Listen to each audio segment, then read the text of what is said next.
လွန်ခဲ့တဲ့နှစ်ပေါင်း2500ကျော်ကအရှေ့တိုင်းသားတယောက်ဟာလောကကြီးရဲ့ဖြစ်တည်မှုကိုသိပ္ပံပညာရှင်တယောက်လိုအစဉ်ဆင့်စမ်းစစ်ခဲ့ပါတယ်။သူရှာဖွေတွေ့ရှိခဲ့တဲ့ Four Noble Truths လို့ခေါ်တဲ့သစ္စာလေးပါးဆိုတာဟာဘာသာရေးသက်မဟုတ်ဘဲပြဿနာတစ်ခုကိုအမြင့်ပြတ်ဖြေရှင်းနိုင်တဲ့အစစ်မြင့် logical framework တစ်ခုပဲဖြစ်ပါတယ်။ပထမဆုံးအဆင့်မှာသူဟာလောကရဲ့သဘောတရားကိုစတင်သတိပြုမိခဲ့ပါတယ်။အရာအလုံးဟာမတည်မြဲပဲပြိုကွဲပျက်စီးနေတာကြောင့်မပြည့်စုံတဲ့ဒုက္ခဆိုတဲ့ပြဿနာရှိနေတယ်လို့ဆိုပါတယ်။ဆက်လက်ပြီးဒီပြဿနာရဲ့အရင်းအမြစ်ဟာတဏှာလို့ခေါ်တဲ့တွေ့ကပ်မှုကြောင့်ဖြစ်တယ်လို့ဖော်ထုတ်ခဲ့ပါတယ်။ဒါဟာသိပ္ပံနည်းကျအကြောင်းရင်းကိုရှာဖွေခြင်းပါပဲ။အကြောင်းတရားကိုဖယ်ရှားရင်အကျိုးတရားချုပ်ငင်းမယ်ဆိုတဲ့နေရာမှာအရာ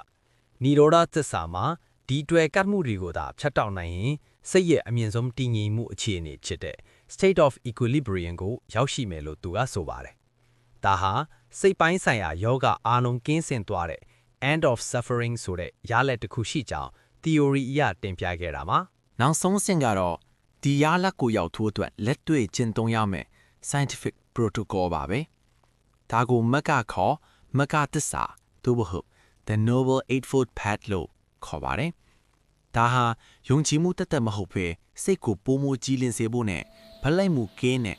objective observation တွေရရှိဖို့စနစ်တကျလေ့ကျင့်ပေးတဲ့ mind training system တစ်ခုပဲဖြစ်ပါတယ်